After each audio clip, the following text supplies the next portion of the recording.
ñaan kenn ku ne mu toog su ko defee ñu mën a tàmbali waxtaan wi ndaxte on a perdu assez de temps. Alors donc très rapidement on va démarrer cette conférence sur 2 thèmes. Alors je rappelle que le premier thème sera la dimension du sacrifice dans le militantisme politique, qui sera animé par Monsieur Birame Souleye Diop, que vous connaissez très bien, c'est l'administrateur du parti PASTEF Les Patriotes. Et le deuxième thème, c'est le rôle de l'école du parti dans la formation militante, qui sera animé par Monsieur Moustapha Sarré, qui dirige l'école du parti. De l'administrateur du parti, mais aussi le coordonnateur départemental, muy Birame Souleye Diop. Birame Souleye Diop, borom Thiès ngok. Gaynde Njaay de. Gaynde Njaay. Gaynde bu sant Diop. Kii mooy. Gaynde Diop. Diop taxawee moo tax. maa la ko wax.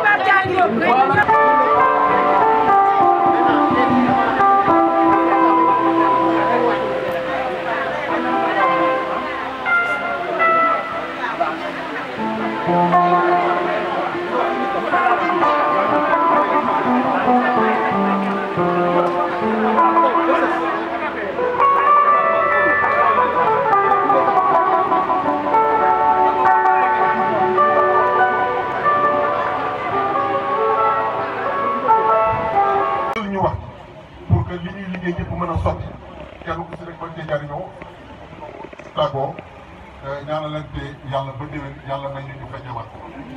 donc loolu daal moom laa bëggoon def franchiser production nee naa nag xombol am na ndam parce que xombol du dëkk bu ndaw. waaye tey bu Sénégal di ndamoo indépendance moom sax xëy na des ak fa ñu jaar Mamadou Dia doomu xombol moo ko waral. Mariama Ndiaye di coordonnatrice Mojit Thiès di jàmbaaru jigéen responsable du comité pilotage du ndogu patriotique de 2021. ñoom ñoo sos ndogu patriotique bi Mariama Ndiaye juróom taxaw ñu mel ne loxo. Birame Souleye moom ak njàmbaaram dootu ñu ko waxate parce que béréb bi mu jógee nii pour lu njàmbaar doo fa dugg wala boo fa duggee rek firndeel ni ni jàmbaar nga même bu ñu amee yeneen jàmbaar yoo xam ne peut-être ñu ngi ci biir. mu Ndiaga Seck di coordonnateur communal PASTEF de Xombol yow Ndiaga am nga ndam ba pare jógal ñu tàcc la. keneen ki ci tegu di monsieur Abbas Fall le compagnon du général Birame Souleye Abbas jógal ñu tàcc la. xam nga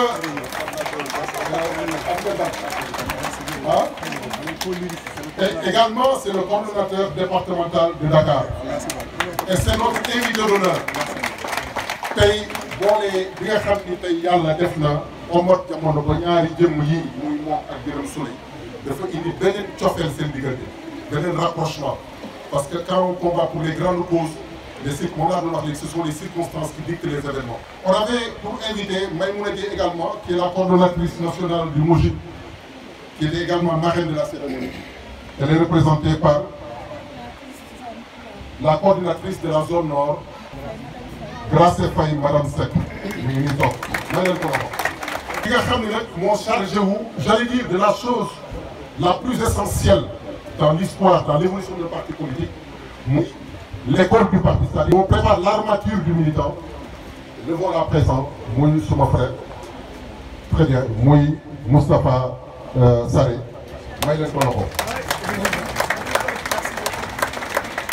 La personne sans qui les choses iraient plutôt mal, parce que c'est lui qui est chargé un peu des aspects protocolaires, c'est M. Djibril Gueye, ici présent, qui est également natif de Congo.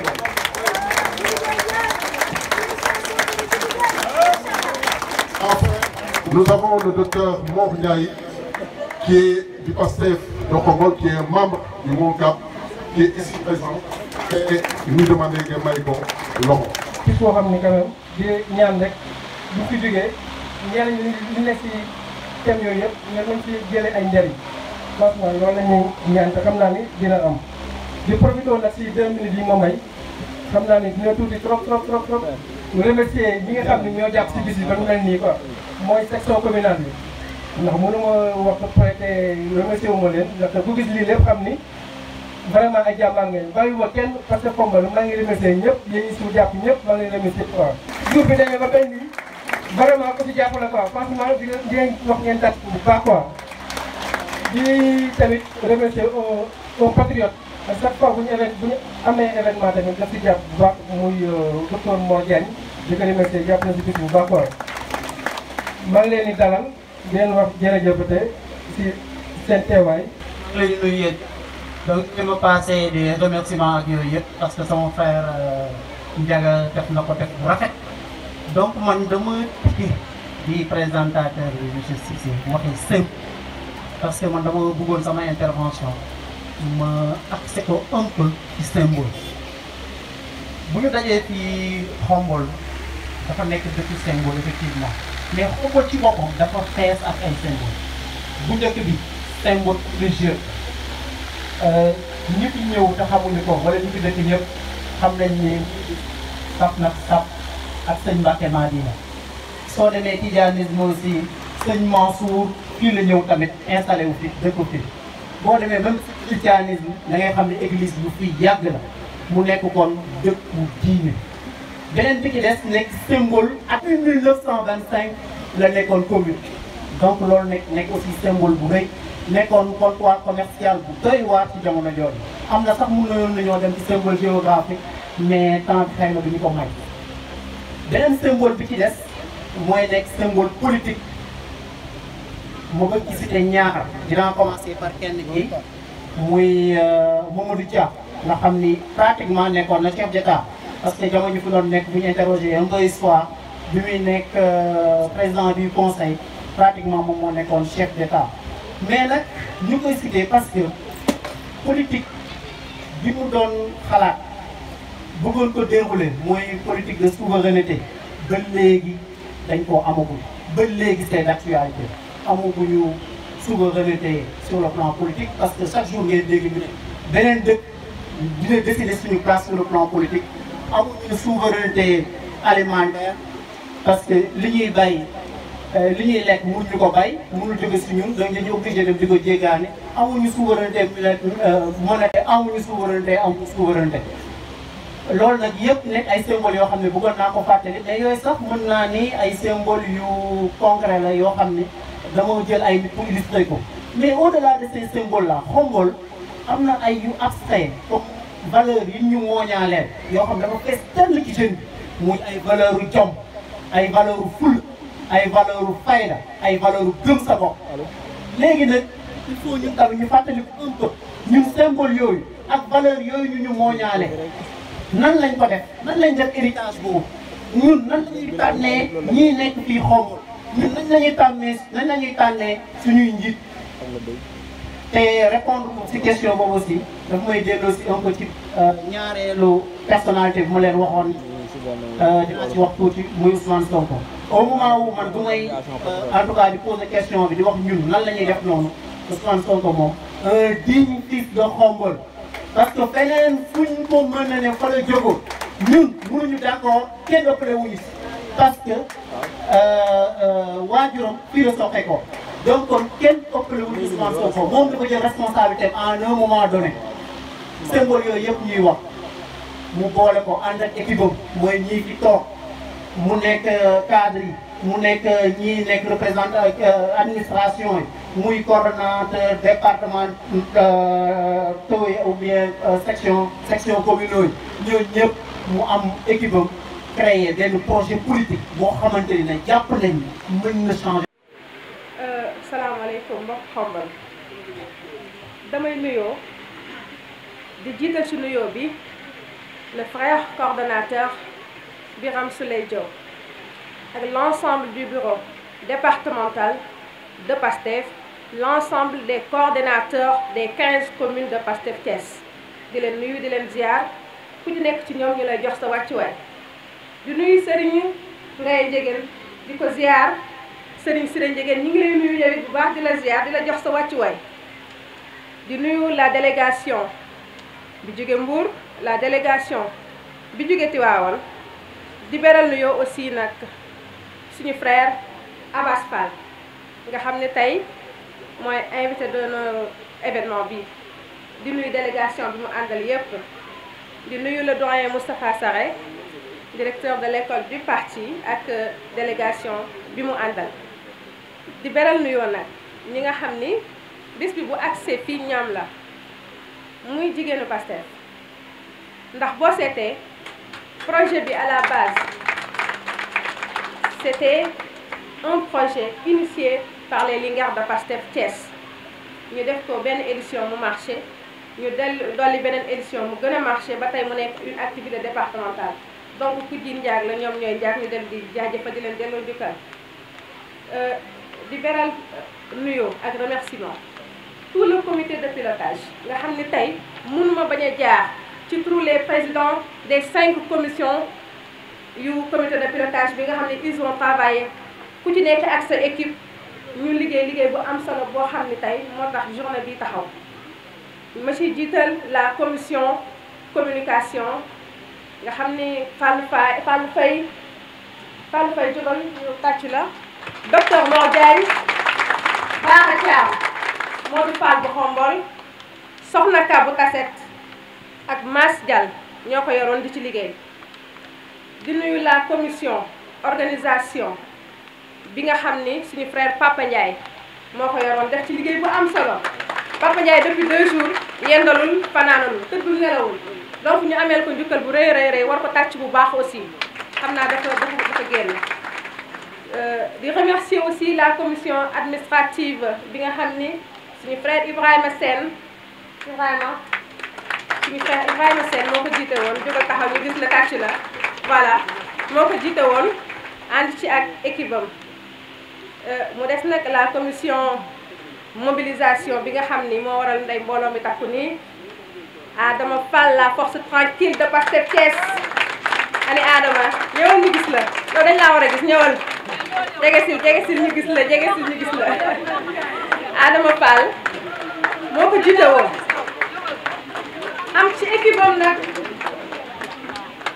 ay Linguère ak i frères patriotes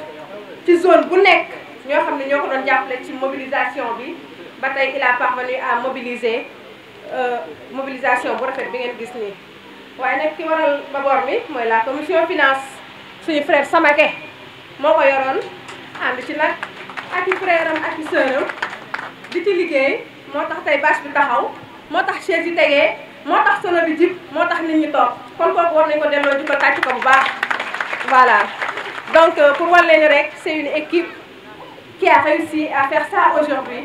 te ñooñu dañ leen war a applaudir dañ leen war a tàccu dañ leen war a féliciter ndax c'était pas évident c'est pas évident du tout de travailler avec moi parce que je suis perfectionniste jusqu'au bout des ongles voilà. jusqu'à la gestion du temps. voilà on est ensemble doyen xam naa ne foofu laa yem ci wax ji tey moom dama jël casquette coordonnatrice du comité de pilotage teg casquette coordonnatrice départementale des femmes ndax tey loolu moo ma yitteel tey nekk leen ci jàmm. asalaamaaleykum ñi fi daje ñëpp ñu am mbégte ñëw fii tey ñeenti at bi ñu dooree lii ak léegi mu nekk suñu 3e édition ndax troisième édition bi normalement daaw la woon mais ak Covid bi mujjul woon a am comme ni ko Marame waxee sànq dañuy delloo njukkal jigéen ñi parce que activité bi activité bu ñu initié la woon ak jigéen ñi yàlla def mu am succès ñu koy organiser ñu mën a gisante ñun suñu biir mën a waxtaan mais ñu delluwaat ku ci nekk ñu delluwaat ci ay valeurs donc dañuy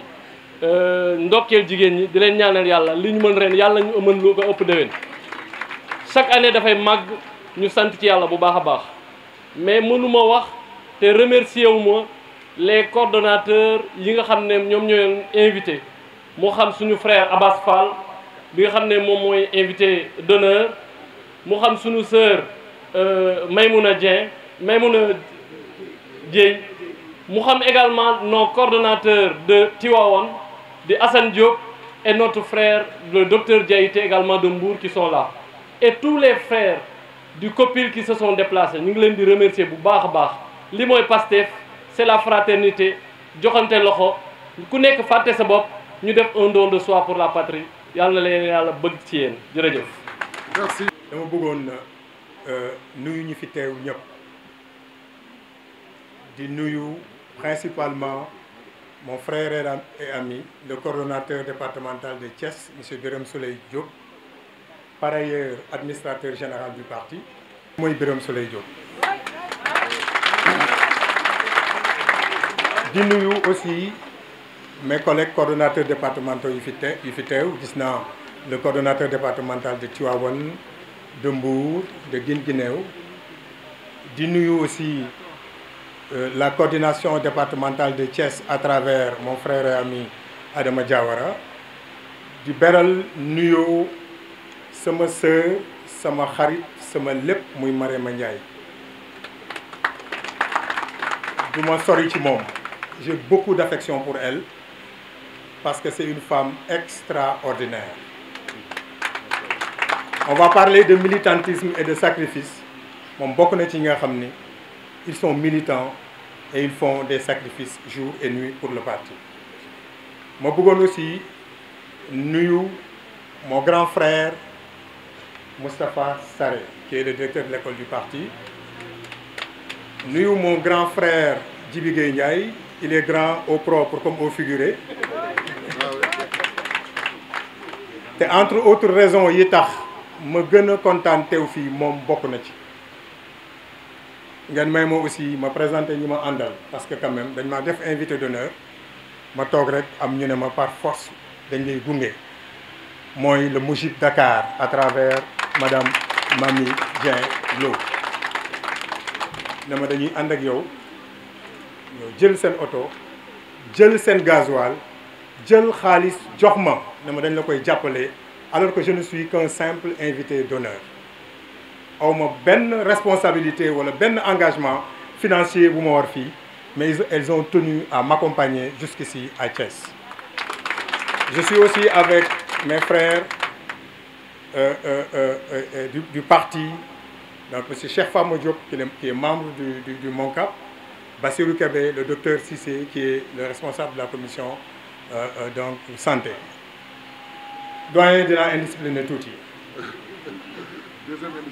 Deuxième indiscipline, peut-être troisième même. Dama bëggoon wax entre autres satisfaction yi tax ma gën a nangu teew fii Birame Souleye Diop bokk na ci. Birame Souleye, il était si proche et si loin de nous et principalement de moi. Quand je dis si proche, dañu bokk nekk ci benn parti mu nekk l'administrateur général du parti. Toujours dañuy bokk di liggéey mais ndekete xawma woon Birame Souleye Diop. Il a fallu qu'on partage des moments, je dirais pas difficiles parce que kaso c'est dans la tête, que ma xam kan mooy Birame Souleye Diop.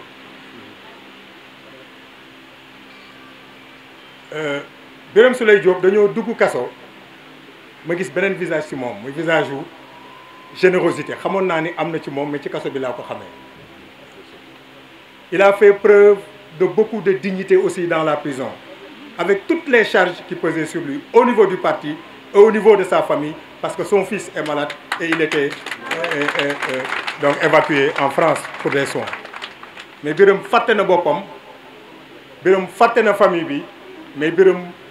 ci prison bi Birame mu ngi meeting, Birame mu ngi faj ay nit. Nous avions dans nos chambres des vieux qui avaient 71 ans. Birame Souleye moo leen di summi ba ñu set di leen maase ba seen yaram sedd. Birame Souleye. Birame Souleye gis ay xale ci kaso bi yu am ay 15 ans 16 ans lijjanti ba fexe li leen fa indi. Il a été tellement sensible à leur cas que Birame Souleye a pris en charge certains d'entre eux. Am na ci koo xam ne mu ngi ci biti génn ci kaso Birame Souleye est devenu son parrain et ça il l'a fait dans la prison.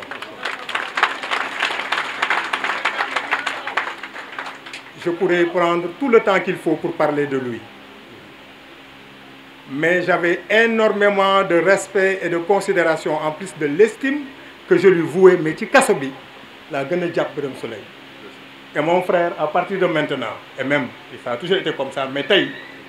je suis devenu radical, comme nous sommes dans l'opposition. Je suis ton frère de sang maintenant. Faut ñu woo nag ñu wuy la. Beneen raison bi tax ma gën a teew fii mooy grand Djibi Gueye Ndiaye du Ousmane Sonko. Du président Ousmane Sonko qui veille sur lui jour et nuit, xoolul ni mbokkam la, xoolul ni nijaayam la. Il agit en tant que patriote. tey Ousmane Sonko su neexee xool neex a bëgg en partie moom bokk na ci ñi nga xam ni donc dañ ko soutenir. ma leen di remercier ci li ngeen ma def invité d'honneur. Il y a énormément de gens qui auraient souhaité être à ma place ici aujourd'hui. ma leen koy santé di leen xamal ne dafa am thème bu am importance bu ñu fiy débattre sur le militantisme et le sacrifice. dalal délégation bi jàmm ak salaam comme ni ko suñu coordinateur Ndiaga Seck waxee. Pastef nag man fierté la ci man mais du ci wàllu national mais ci wàllu xombal li tax mooy que ni dem nañ ba xam ni Pastef léegi dafa nekk incontournable sur l'échiquier politique muy xombal muy Thiès muy au niveau national. donc vraiment man sama mën a wax yëpp ak mën a lijjanti xombal bokk fii moom bu ma fi ñëwee doom laa mag laa rakk laa xarit laa nijaay laa vraiment du ma def lu waa xombal di def ma ànd ceeg ñoom def te xombal vraiment bu Ndiaga xasee wax Ndiaga yóbbaale na ma je vous remercie jërëjëf. merci beaucoup. maa ngi leen di nuyu yéen ñëpp ku ci nekk ci turam ak ci santam di nuyu mbokki Thiès département de Thiès di leen biral ne sama mbégte ci ñëw fii tey am na fu mu tàmbalee waaye amul fu mu jeexee ñi ma fi jiitu wax nañu effectivement symbole bi nga xam ne moom la xombal représenté waaw xombal dafa meññ ñoo xam ne dañuy ñenn ci Pastef. donc xombal dafa meññ ñenn ñoo xam ne dañuy ñenn ci biir Pastef ndax Pastef bi ñu koy sos dañoo jël ay nit def leen suñu ay référence ñu jël ñetti nit ñoo xam ne jàpp nañu ne ñooñu ku leen def référence pour nga juum lu jafe la ki ci njëkk mooy Mamadou Dia waaye ñu ne Mamadou Dia fu mu juddoo xanaa fii ci xombal la juddoo ñeneen ñi mooy Cheikh Anta Diop mi nga xam ne ci Bawol la juddoo te xombal nekk à cheval sur le Bawol et le Kajoor kon boog xombal dafa am ñaari cër yu am solo ci symbole yi nga xam ne moom la ñu jël ñun waa Pastef. troisième bi nag di Thomas Sankara mi nga xam ni ma nga ña ko boomee fële ca Ouagadougou di koo xam ni tamit ku jara roy la xombal amaat beneen nit koo xam ne nit ku am solo la ci suñu projet mën naa wax ni mooy nit central bi nga xam ne moom mooy incarner le projet de Pastef muy kan muy seen doom di seen mag di seen rakk di seen jarbaat di le président Ousmane Sonko. dëgg la Ousmane Sonko amul kenn ku mën a xëccoo ne yaa ko moom ba pare xombal di des ginnaaw ndax kat yaay dafa am solo ci nit. Ousmane Sonko yaayam fii la juddoo fii la cosaanoo kon boog Ousmane Sonko waa xombal kenn ëppalewu leen ci muy beneen symbole boo xam ne day mandargaal Pastef waaye sama wax mënta sori te remercier wu ma ñii nga xam ne ñoom ñoo teew fii ak ki nga xam ni moom moo ko surtout ki nga xam ni moo ko présider Abbas Fall, tu m'as eu parce que quand même l'hommage que tu as rendu à Biram xalaatuma jege sax hommage bi nga ko rendre waaye na ko leer ni li ci sama xol weesu na loolu ndax Birame Souleye Diop mii ngeen di gis ci ginnaaw mën naa leen a wax ni sama bokk ci Pastef mën naa ni 70% yi moom mii ci la ndax keroog ba may njëkk a fekkee réunion bureau politique Pastef ci ñi ma gënoon a marqué ci réunion boobu la waxuma rek pertinence bi waaye engagement bi mu amoon keroog ci ni mu doon waxee ba convaincre ma ndax boobu nag Pastef nag boo ñëwee ci bureau politique bi ay 7 nit 8 nit nga daan fekk ci bureau politique bi keroog engagement bi mu amoon ak force argument yi mu doon utiliser pour ma bokk biir Pastef loolu mënuma koo fàtte moo tax du ma jóg ci di ko remercier ndax il a mis entre mes mains un trésor boo xam ni mënuma ko estimer muy Pastef les Patriotes. Birame Souleye jërëjëf ci loolu. yeneen jikko yi nga xam ne moom la Abbas wax nag duma ci dellu si ndaxte nit la koo xam ne ku ko xam ci discrétion da ngay yaakaar ne sax finalement il n'existait pas mais liggéey bi muy liggéey biir Pastef yàlla xam na ni mën nañoo wax ni c'est la cheville ouvrière de Pastef. Voilà quelqu'un qui ne se repose jamais. Quand je vous dis que entre 20h et 22h 23h lay nelaw li ci des yëpp mi ngi koy liggéey te ci liggéeyu Pastef kese lay nekk nit ku mel nii ku ko am da ngay wóor ne yow am nga koo xam ne mi ngi yor sa parti na mu ko war a yoree. kon waa Xombal waa Thiès na ngeen jàpp ak seen fukki loxo waa Pastef Sénégal laay wax nañu jàpp ak suñu fukki loxo kii nga xam ni mooy suñu frère Birame Souleye Diop. maa ngi également remercier mon frère Abbas Fall, compagnon de lutte de Birame. ñoom ñaar xam naa ne c'est vrai que xamante nañu bu baax ci biir kaso bi. tey nag aussi dafa am benn mandarga bu bees bu ci am ndaxte dafa am keneen ku ñu bokkaloon sàll koo xam ne ku ngeen bokkaloon néeg ngeen ànd ak moom muy le grand Amary Gueye ñi toog ngeen bokkoon prison tey foofu sax ngeen gën a raffermir vos liens bien évidemment le grand Amary Gueye qui est un grand opérateur économique qui a tout sacrifié également au profit de Pastef les Patriotes. waaye aussi du ma sori te rendre mon hommage aussi aux enfants du département de Thiès qui ont eu à ñi nga xam ne dañoo joxe seen liberté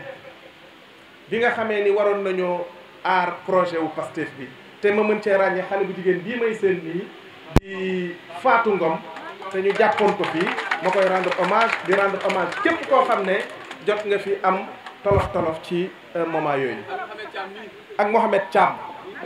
waaw moom tamit ñu ngi koy rendre hommage moom tamit di rendre hommage képp koo xam ne rek am nga ci tolof waxtaan wi nag pour bañ a jël comme temps bi dafa gàtt dañuy waxtaan ci lan moo waral école du parti njëlbeenu wax ji yaakaar naa ni il faut que ñu wax ci façon bi nga xam ni moom la ñu sosee Pastef les Patriotes ndax Pastef les Patriotes dafa di parti boo xam ne jàpp leen ne amul benn parti bu mu nurool façon bi ñu ko créé sénégalais yu bëri dañoo yaakaar ni Ousmane Sonko dafa jóg rek daal di dugg ci néegam bind ay taxam woo ay xaritam daal di créer parti déedéet Pastef les Patriotes ay xarit ñoo doon daje di xalaat di waxtaan ci tolluwaayu réew mi en 2013 gis ne Sénégal 1960 ba 2013 dafa bëri ay réew yoo xam ne dafa demandoo woon ak ñoom indépendance te tolloo woon ak ñoom doole réew yooyu di def ay jéego jëm ci kanam Sénégal di def ay jéego jëm ci ginnaaw ñu ne waa loolu lan moo ko wax te Sénégal am ay avantages comparatifs certains par rapport à ces pays ci placement géographique am Sénégal nekk le pays le plus à l'ouest de l'Afrique maanaam soow moo nekk pays bi nekk ci soowu jant bi gën a sori ci Afrique ci ay ressources yi nga xam ne moom la ko yàlla jox waaye surtout ci ressource bi nga xam ne moo ci ëpp solo mooy réew bu stable Sénégal am avantage yooyu yëpp ci réew yooyu di ko raw yu jéggi dayoo Sénégal di dellu ginnaaw te réew yooyu ñu mën cee citer réew mu mel ni Maroc réew mu mel ni Tunisie réew mu mel ni Corée du Sud mi nga xam ne Sénégal sax moo ko rawoon en 1960 ñu ne waaw loolu lu ko waral xarit yooyu daal di tontu ne dara warulu ko lu dul façon bi ñuy defee politique ci réew mi ak njiit yi nga xam ne moom la ñu fal ci kanamu réew mi ñu ne nag jot na nag ñoom ñu dugal seen loxo te xarit yooyu Birame Souleye Diop mii bokk ci Ousmane Sonko it bokk ci xarit yooyu waaye ñu ne kon bokk dañuy war a taxawal façon wu def ni politique bu wuteeg ni nga xam ne moom la ñu mës a xam fii au Sénégal looloo waral ñu créer Pastef les Patriotes ci jamono ju metti te li ñu baaxoo woon a xam fii au Sénégal mooy parti politique lu ñu baaxoo xam fii au Sénégal mooy parti politique bu fi am maanaa nit a koy créer ba pare turam da koy jiitu balaa muy créer parti bi ki koy créer daf fi occuper ay postes de responsabilité yu kawe mën naa cee citer ku mel ni ndem si yàlla Djibo Ka yàlla na ko yàlla yërëm ku mel ni Moustapha Niass ku mel ni Pape Diop wala Idrissa Seck ku mel ni sax Macky Sall bii nekk président de la République ñoom ñëpp laata ñuy créer seen parti sénégalais yi xamoon nañ leen ba pare ndaxte ku ci nekkoon nga fi ministre ñenn ñi nekk fi premier ministre ñenn ñi nekk fi président assemblée ñenn ñi occupé ay postes yu kawe ci parti bi nga xam ne mooy jiite réew mi ñooñu sénégalais yi xamoon nañ leen ba pare. Léopold Sédar Senghor mii nga xam ne moom moo njëkk a yore Sénégal sax mën nañoo jàpp ne ci catégorie boobu lañ koy def ndaxte en 1948 bi muy créer BDS bon si tant est que nit ñi jàpp nañ ne moo ko créé mais l'histoire a démontré que jaraaf Ibrahima Seydou Ndaw ci boppam moo créé BDS dans son lit d'hôpital mais Léopold Sédar Senghor en 48 dafa claquer la porte de la SFIO nekkoon un député du Sénégal au Palais Bourbon daal di créer li ñuy tuddee BDS mi nga xam ni moom moo meññ parti socialiste. Pastef nag en 2014 amul kenn ku ñu xamoon ci responsable yi créé parti bi ku génnoon en 2016 bii rek may wax ci biti laajte ndax affaire fii xombal xamoon nañu sax est-ce que sax xombal sax xamoon nañu Ousmane Sonko bu baax mais en 2016 ku génnoon ci mbedd mi laajte kan mooy Ousmane Sonko boo jëlee fukki sénégalais peut-être benn moo la ci wax naan xam na ko ñi ci des dañ lay laaj naan ban écurie la bokk ndax mbërum làmb la wala déet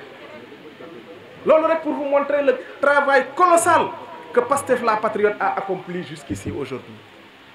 te loolu li ko waral mooy am gis-gis bu leer te gis-gis boobu bokk na ci créer une école du parti ndaxte dañu ne bu ñu bëggee def autrement la politique il faut que militants yi ñuy am ak responsables yi ñuy am ñu am un niveau exceptionnel ba nga xam ne projet bii nga xam ne moom la ñu tëgg dinañ ko mën a défendre devant n'importe quel Sénégalais ci la ñu jëlee décision donc créer une école du parti yàlla nattoo ma ñu dénk ma ko ba ma duggee ci parti bi ba léegi ñu ciy jóg ak a daanu école du parti boobu kon objectif am principal mooy fexe ba bis bu Pastef les Patriotes taxawee ci yàlla ci ginnaaw bu ko yàlla dénkee nguur gi pour changer réew mi ay militants ak ay responsables am yore niveau boo xam ne dinañu mën a gaawal changement boobu bañ ñu ko dénkee nag ca début ba on avait énormément de difficultés parce que on manquait de moyens financiers et on manquait de moyens humains également ñun ci suñu bopp ñun ñoo doon déplacé wu di dem ci département yi ak ci communes yi di former nit ñi waaye bi ñu demee ba xam ne loolu sampul kër la ñu taxaw nag ne il faut que ñu xoolaat façon bi nga xam ne moom la ñuy liggéeyee ci la ñu waxee ne structure parti bu nekk ñu ñaan leen ñu am un chargé de la formation ñu ne léegi dañuy tourner waat orientation école bi ndaxte li ñu war a def mooy former les chargés de la formation yu département yi Sénégal 45 départements la am ñooñu suñ leen former ci ay modules suñu delloo ci seen département ñoom dañuy daal di convoquer chargé de la formation communes yi ñooñu à leur tour daal di dem ci quartier yi former les militants et responsables loolu moom moo doon suñu première méthode bi ñu dawalee loolu ndax maa ngi fàttaliku benn ci suñu séminaire yi ñu organiser sax fii ci région de Thiès lañ ko defoon ci département de Thiès et ville de Thiès en particulier te le coordonnateur Birame Souleye Diop moo présidé woon keroog séminaire boobu bi ñu paree dal di yaakaar ne bi ñu defee yooyu ay séminaire ñu organiser ay séminaire yaakaar ne dinañu def travail de restitution boobu waaye ñu gis ne sooxe na ndax au niveau de la base militants yi jotuñu woon tellement noonu formation yi alors ci la ñu ne nag jot nañu xalaat pour xool naka la ñuy def ba militants yi di jot ci formation yi ndaxte école du parti comme ni ko Baro Cissé waxee dafa di un instrument essentiel pour l'ascension du parti alors ci la ñu ne dañuy diviser Sénégal en 5 zones le Sénégal a été donc divisé en 5 zones est ouest nord sud ak centre zone bu nekk ñu war koo wutal li ñuy tuddee un responsable de zone bëggoon a def d'une pierre deux coups parce que en 2019 bi ñuy dem élection présidentielle suñu programme di jot na li ñëpp bokk ñëpp jot ci dañ cee defoon ne bis bu ñu falee Ousmane Sonko président de la République yenn ci coppite yi njëkk yi muy njëkk a indi mooy wàññi dooley président de la République te wàññi dooley président de la République mi ngi nekk ci fexe ba dootul nommeeti à tous les postes militaires et civils ñu ne bépp poste boo xam ne poste de responsabilité la ci administration dañuy def li ñuy tuddee appel à candidature alors ñun nag ñu ne comme ñun dañoo war a nommer dañoo war a wut ay responsables de zone on va faire un appel à candidature on a lancé cet appel à candidature pour méngoog li nga xam ne moom la Pastef di gisee Ousmane Sonko président de la République yenn ci coppite yi njëkk yi muy njëkk a indi mooy wàññi dooley président de la République te wàññi dooley président de la République mi ngi nekk ci fexe ba dootul nommeeti à tous les postes militaires et civils ñu ne bépp poste boo xam ne poste de responsabilité la ci administration dañuy def li ñuy tuddee appel à candidature alors ñun nag ñu ne comme ñun dañoo war a nommer dañoo war a wut ay responsables de zone on va faire un appel à candidature on a lancé cet appel à candidature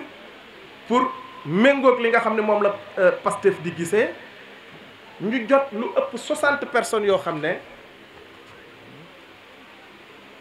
ah d'accord ñu jot donc lu ëpp 60 candidatures ñoom ñëpp ñu déglu leen bi ñu leen dégloo nag ci la ñu seppee juróomi nit yoo xam ne yaakaar nañu ne ku ci nekk war ngaa mën a jouer rôle bi nga xam ne moom la ñu yaakaar ci yow rôle bi mooy lan mooy na nga fexe ba restitution travail de restitution boobu mu effectif au niveau au niveau local waaye it na nga recueillir tous les besoins en formation yi nga xam ne moom la militants yi di def ndaxte zone bu nekk dafa am spécificité kon boog loolu moom mooy mission yi nga xam ne moom la ñu assigné à ces responsables de zone ba démb rek la ñu mujjee réunion ak ñoom guddee nañu ak ñoom lu bari sax lu yàgg te bis yi di ñëw incha allah di ngeen gis bu baax coppite bi nga xam ne moom la ñu indi ci école du parti pour dire simplement que école du parti mi ngi taxaw ci tànku fexe ba militant bu nekk boo waree jot formation nga jot ko mi ngi taxaw ci tànki fexe ba bis bu ñu jotee bis bu ñu yàlla dimbalee ba dénkuñu réew mi sénégalais yi dénkuñu réew mi changement yi nga xam ne moom la ñu bëgg ñu gaawal ko ndaxte niveau bi ñuy am niveau bu exceptionnel lay doon te lii rek firnde na ko rare na nga dem ci manifestation politique d'un parti politique nga gis fii discipline bu mel nii nit ñi toog discipliné déglu du ñu fi dégg ay yenn mbumbaay yi bien que bon bien évidemment folklore bi ci suñu réew la bokk quand même waaye discipline bii ñu gis discipline u Pastef militant Pastef am ko gën nañoo yokk yaakaar ne incha allah suñu objectif dinañ ko atteindre léegi école du parti dafa am ay modules yoo xam ne daf ko tëgg waaye yemul rek ci fukki module ak juróom la mën naa cee lim rek yenn yi bi ci njëkk moom mooy connaissance du parti dañoo jàpp ne militant bu nekk ginnaaw bu jëlee engagement bokk ci parti li mu war a njëkk a def mooy xam kañ la ñu créer parti bi dans quel contexte il a été créé ñan ñooy jiite parti bi lan mooy seen jaar-jaar lan mooy jaar-jaaru parti bi ba muñ ko créer ba fi mu toll nii loolu mooy premier module bi nga xam ne moom la ñuy suggérer di ko former structure parti bi am na yeneen module lu mel ni communication politique am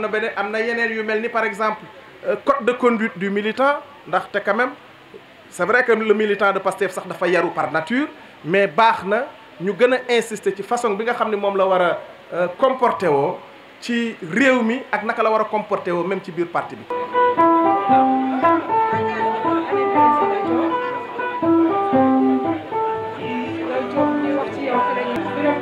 ci teen bi mu dugg biram bi ñëpp tawee yaa taxaw biram bi ñuy seet pour jàpp nit yaa tax ñëpp sa bopp kon jàmbaar ma tawee sori ku jële foo ma woo ma wuyu la Diop dawuma ci dara Diop ana Birame Souleye Diop sama garmi baa ngi jooba juba sëñ Maniru Njegen mooy sa maam Njegen maam As mooy sa maam Njegen maam As su ma taxawee hôpital régional di wër social su may wër social ba taxaw hôpital régional sa maama nga fa Birame Souleye Diop képp ku feebar faj nga ko li tees manqué Birame ci ngay dox feebar te doo faju xiif te doo lekk Birame Souleye Diop yàlla boole ñoog yow président Ousmane Sonko nekk ci suñu wet Birame Souleye yow yaay ndaanaan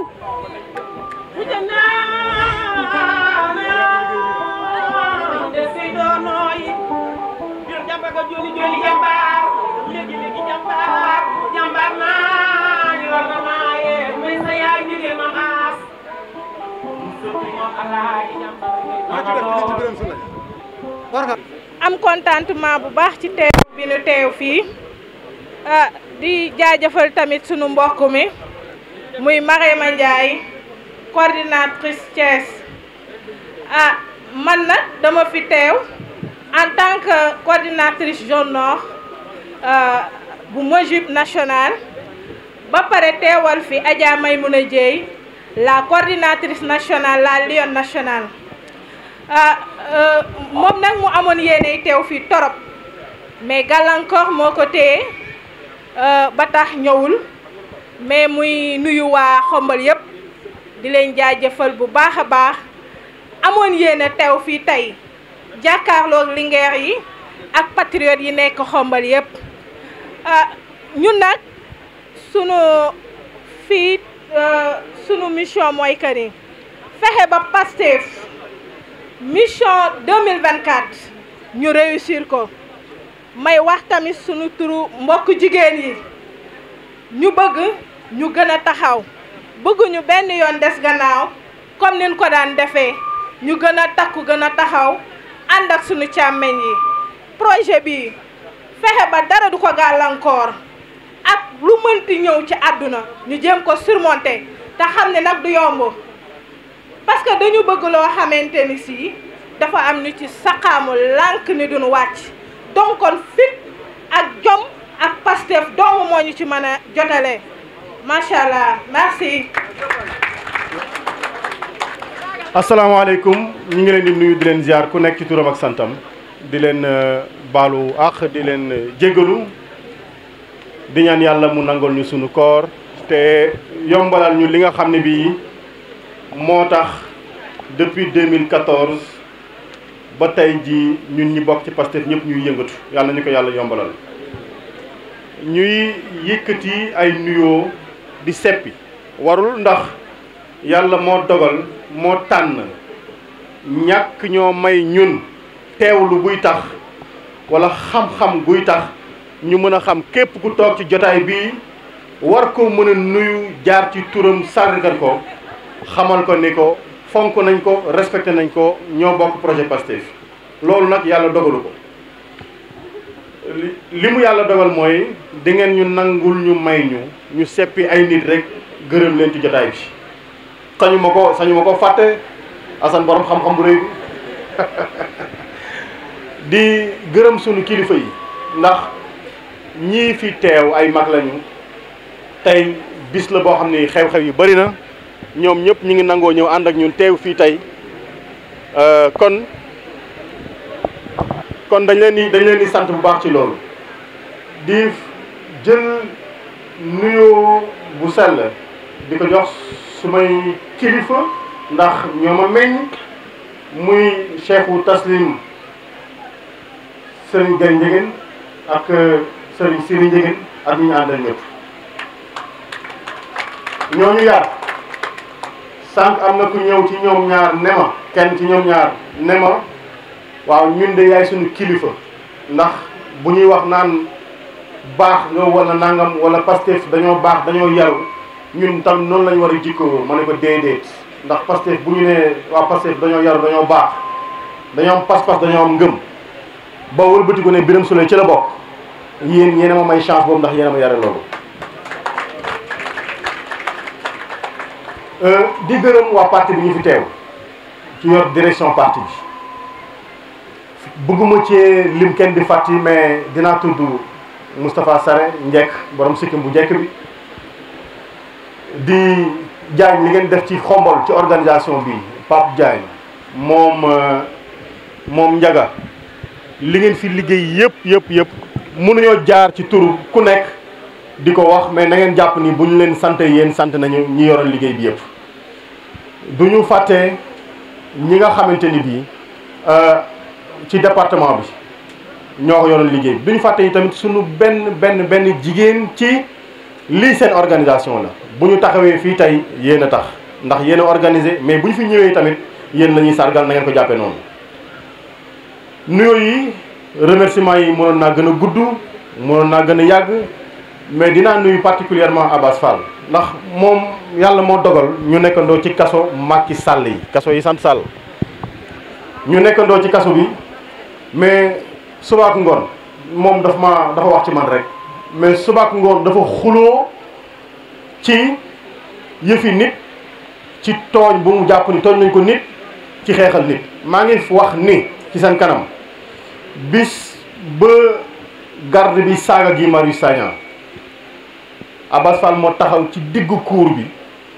ne ko Guy Marius Sagna dëgg la waa ji daf laa saaga ndey maa ko dégg wëlbati ko ne waa ji ne garde bi yaa ko saaga dégg nañ ko yaa ko saaga ñëpp dégg loolu waa ji dafa tiit taxaw te du benn du ñaar yenn saa yi dama ñëw nag Abass dalal da ngaa tàng trop waaw dafa tàng nag moom bu gisee bu amee kii rek moom wax dëgg yàlla day tàcc ci saa si waaw dañ koy foog yenn saa yi foog ñu koy xëpp ndox mu sedd guy ndax muy xaw a waaw sedd tuuti bu loolu weesoo mënoon nañ koo gën a guddal nag mënoon nañ koo gën a guddal ndax am na fi sunu ñoo xam ni jóge nañ Thiès ñëw fi jóge nañ Dakar ñëw fi ku ci nekk bëggoon nañ laa tudd na ngeen jàpp ni yéen ñëpp gis nañ leen ku ci nekk gis nañ ni yaa ngi fi waaw bu temps amoon ñu jaati turu ñëpp muur bu temps amoon ñu jaati turu ñëpp xanaa bu ma kenn téyeloon affaire mu gën a yomb de dama woote aw ma doole ngeen ne mën nañu wax ci thème bii lan mooy wàllu sacrifice ci militantisme ngeen jàpp ni xëy na man mi jóge Ndungu Siin maa ci war a gën a mën a wax ndax maa ñam tàngaay ba mais loolu du dara ci sacrifice bi ñun ñi nekkoon ci Ndungu Siin yéen ñi nekkoon ci biti yéen ñu gën a sonn kon seen sacrifice moo gën a diis yéen ñi nekkoon ci biti yéen a ci waroon mën a waxtaane mais dama jàng ci droit buñ la joxee ne la waxal ci nangam faaw nga wax loolu lu mu doon ndaaw bala ngaa faram fàcce bu ñu nee lan mooy wàllu sacrifice ci militantisme ñi ngi lay laaj yow mi war a wax nan ngay def pour sëyale militantisme mooy bokk ci mbir nangu ko mbubboo wane ko ak lan nga ca nar a ñàkk yow lan nga ca nangoo ñàkk pour mbir moomu taxaw loolu la thème bi tekki bi njëkk bi kon mooy militantisme Sénégal tey ci 2021 bi ñu toll ak foo mënti taxaw boo waxee militantisme ca parti politique parti Pastef la ñuy xalaat foo mënti taxaw Sénégal laa wax boo nee militantisme ci parti politique duñu tudd Pastef la ñu njëkk a tudd bokk ci Pastef nag dafa bokk ci nga xam lan mooy ay mandargaam lan mooy mandarga yi moom Moustapha Sarré fi la jóge léegi wax na ci yu am solo mais dama bëgg leeralaat ñaari mbir ñun ñi nga xam ni ñoo bokk ci biir Pastef te nangoo am pas-pasu ak fitu wane suñu bopp ci biir Pastef tudduñu ay camarades nous ne sommes pas des camarades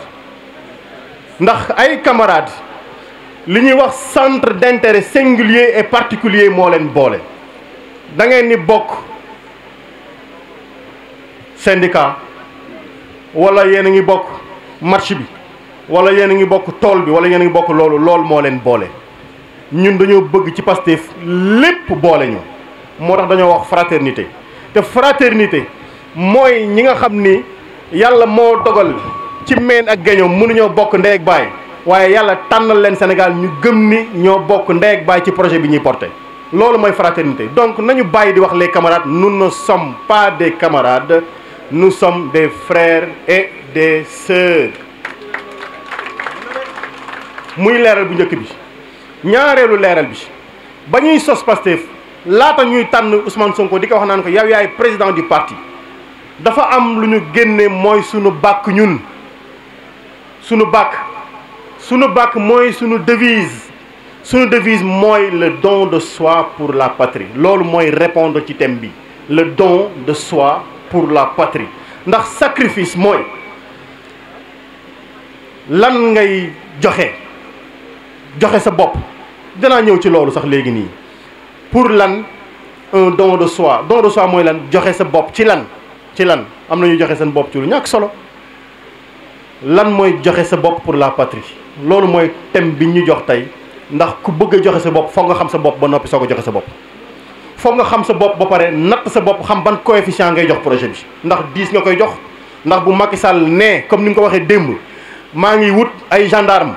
maa ngi wut ay policier maa ngi jënd ay oto dinaa ubbi kaso yi dinaa leen duma toog ci seen kaw paccal leen ba ngeen mel ni lingom ndax Macky Sall su waxee loolu am na ñoo xam ne dañuy simmi seen daal ne bokkatuma ci Pastef damay xaaru Pastef falu wala da ngeen naan Macky Sall boo ñëwee suñu kaw ngay taxaw fii nga ñuy fekk ubbil kaso yi ñu ngi ñëw loolu mooy natt yow ban wàll ngay jox sacrifice ci sa bopp yow le don de soi pour la patrie ku ci nekk ci ñun ñii ku ci nekk ci jotaay bii lan nga nangoo ñàkk ci loo moom ngir Sénégal jariñoo ko le don de soi pour la patrie sacrifice nag buñ ko waxee dañ ko war a làmb fu nekk ndax ñëw Pastef nee na ma 4 minutes moo des pour ndogu damay bàyyi thème bi kon ndax dañuy toxul ndogu li bu thème bi amul solo rek nañ ndogu ji bu thème bi amee solo nañ toxul ndogu li njaayeen yeeg si yéen yi may nañ leen ngeen dem mu ne ma lan mooy fan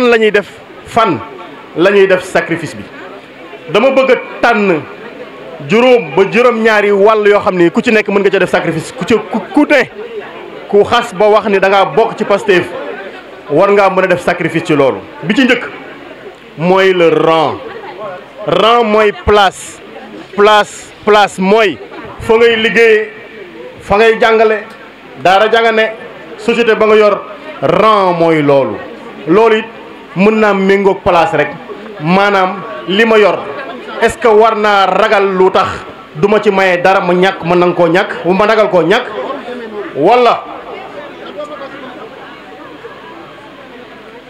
wala su ma bokkee Pastef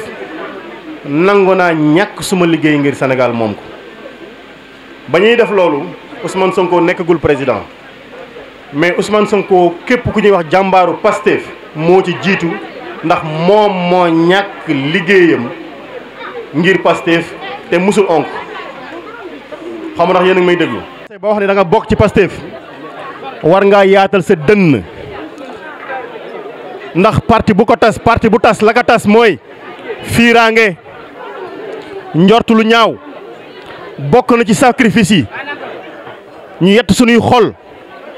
pour yaatal ko pour nangoo déglu wutal suñuy kilifa ay lay ci jàpp ni lu amul lu rafet moo ko waral waaye bu kenn jàpp ni lu amul lu ñaaw moo ko waral boo yëgul ne dañ Baro Cissé moo ko tey moo ma ñàkk wax ngir xañ ma boo tardé ne diw moo ma tardeel bu yéexee nga ni diw moo yàq bu ñu waxee nga ni maa fi jiitu man maay militant première heure maa fi nekkoon bi fi kenn nekkagulee maa fi jiitu ñun ñoo def sacrifice bi fi kenn nekkagulee maa fi nekkoon 2014 maa fi ñëw 2017 man maa ngi yegg si 2018 loolu lépp ay waxi nasax xandang la ay waxi siis la ay waxi soxor la ay waxi ñàkk gëm Pastef la ndax Pastef mooy parti bi nga xamante ne bii damay wax ni ki fi ëpp daraja mooy ki nangoo nekk militant kese xamuñu kan moo fi jiitu xamuñu kan moo mujjee ñëw le grade le plus élevé dans Pastef déglu leen ma bu baax le grade le plus élevé c'est simplement le grade du militant amul maa fi nekkoon 2014 amul maa fi soog a ñëw ñëpp ñoo fi bokk yam place 6 amul place fii fiir amul place fii jëw amul fi place xam naa nag waxtaan wi mënoon naa gën a xóot mënoon naa gën a neex waaye njaayeen yi ak siyeen yi may ñu jàmm kon dañ leen wax ndogu leen jàmm ak salaam rek ba beneen incha allah jërëjëf. may wax ni Mamadou Dia fii la dëkk ci xombal Mamadou Dia fii la dëkk ci xombal yéen waa Pastef ma ni Pastef xombal na ngeen dem kër sunu baay boobu Mamadou Dia na ngeen ko ziyaar yi na ngeen ko nettoyé ba mu set na ngeen ko raxas ba mu set na ngeen jënd peinture ko na ngeen fa jëmbat ay garab na ngeen fa jëmbat ay koko. jumaa ji dafa nekk en réflexion jumaa ji dafa nekk en réflexion yéen waa Pastef am ngeen projet don de soi pour la mosquée don de soi pour la mosquée de Khombole na ngeen jël seen koom dajale ko def ko ci jumaa ji bokk ci ñaari mandat mi ngi noonu indi nañ leen ko fi lañ leen koy bàyyil ngeen taxawee ko salaamaaleykum wa rahmatullah